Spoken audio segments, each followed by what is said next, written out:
అస్సలాము అలైకుమ్ to all my viewers. Welcome back to our channel. ఇవాళ ఎండు చేపలతో టమాటా కర్రీని ఎలా ప్రిపేర్ చేయాలో చూద్దాం. ఈజీగా టేస్టీగా ఉంటుందండి. మీరు ముందుగా నా ఛానల్ చూస్తున్నట్లయితే నా ఛానల్ని సబ్స్క్రైబ్ చేసి నా వీడియోని లైక్ చేయండి.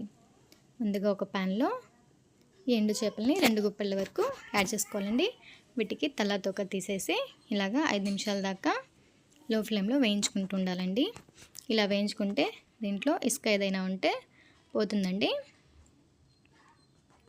ఇప్పుడు వేయించుకున్న ఎండు చేపల్ని ఒక గిన్నెలోకి తీసుకొని 4 నుంచి 5 సార్ల వరకు ఫ్రెష్గా కడిగి పక్కన పెట్టేసుకోవాలండి. ఇప్పుడు స్టవ్ ఆన్ చేసి ఒక గిన్నెలో 3 టేబుల్ స్పూన్ల ఆయిల్ తీసుకొని ఆయిల్ అనేది హీట్ అయిన తర్వాత ఇందులో సన్నగా తరిగి పెట్టుకున్న ఉల్లిపాయ ముక్కల్ని యాడ్ చేసుకోండి. ఉల్లిపాయ ముక్కలు అనేవి కొంచెం ఎక్కువ క్వాంటిటీలో తీసుకోండి. ఉల్లిపాయల్లో పచ్చివాసన పోయేంత వరకు ఇలాగ వేయించుకోవాలండి. ఇప్పుడు దీంట్లో 1 టేబుల్ స్పూన్ దాకా ఫ్రెష్గా దంచి పెట్టుకున్న అల్లం వెల్లుల్లి పేస్ట్ని యాడ్ చేసుకొని అల్లం వెల్లుల్లి పేస్ట్లో కూడా పచ్చివాసన పోయేంత వరకు కూడా బాగా కలుపుకోవాలండి.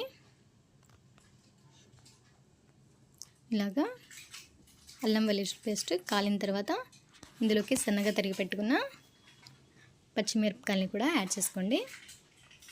ఇప్పుడు ఇందులోకి మనం ఫ్రెష్గా కడిగి పెట్టుకున్న చేప ముక్కల్ని కూడా యాడ్ చేసుకొని ఒకసారి బాగా కలుపుకొని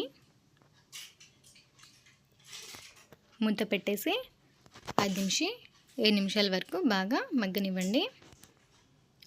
చూడండి, మూత తీసి చూస్తే ఇలాగా చేప ముక్కలు అనేవి కొంచెం మగ్గిపోయాయండి.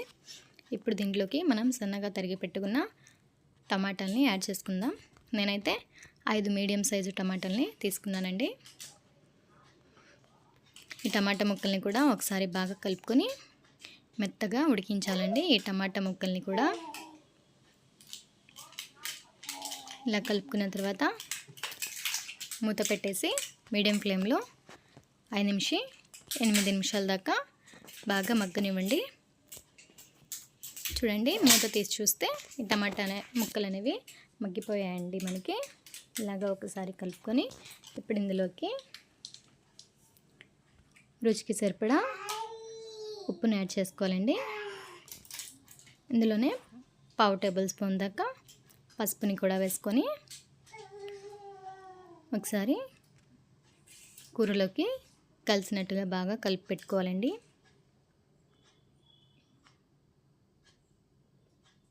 ఇలాగా కలుపుకొని మళ్ళీ ఒక 5 నిమిషాల దాకా మూత పెట్టేసి ఉడకనివ్వండి.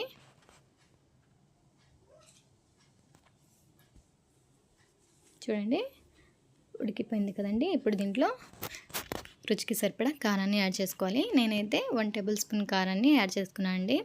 మీరు కారం ఎక్కువ తీసుకున్నట్లయితే ఎక్కువ క్వాంటిటీలో తీసుకోండి. ఇప్పుడు ఇందులోనే ఒక గ్లాస్ వరకు వాటర్ని యాడ్ చేసుకోవాలి.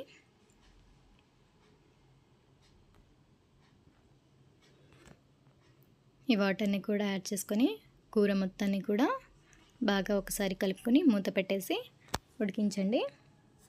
మధ్యలో ఒకసారి ఇలాగా మూత తీసి కలుపుకుంటూ ఉండండి, మాడిపోకుండా కూర అనేది. చూడండి, ఇందులోకి వాటర్ అనేది 0.5% దాకా ఇంకిపోయిందండి. ఇంకొంచెం సేపు మూత పెట్టేసి ఉడకనివ్వండి. చూడండి, పూర్తిగా వాటర్ అనేది మనకి ఇంకిపోయి ఆయిల్ అనేది పైకి తేలుతుందండి. ఇంకో 10% ఉడికిస్తే కర్రీ అనేది రెడీ అయిపోతుంది. ఈ స్టేజ్లో ఉన్నప్పుడు కొత్తిమీరని ఒక గుప్పెడ వరకు యాడ్ చేసుకోవాలండి. కొత్తిమీరని కూడా యాడ్ చేసుకొని ఒకసారి కలుపుకోండి. కలుపుకొని 2 నిమిషాల తర్వాత స్టవ్ అయితే ఆఫ్ చేసేయండి. మనకి కర్రీని అనేది రెడీ అయిపోయిందండి. మీకు ఈ కర్రీ నచ్చినట్లయితే నా వీడియోని లైక్ చేసి నా ఛానల్ని సబ్స్క్రైబ్ చేయండి. Thank you all for watching my video.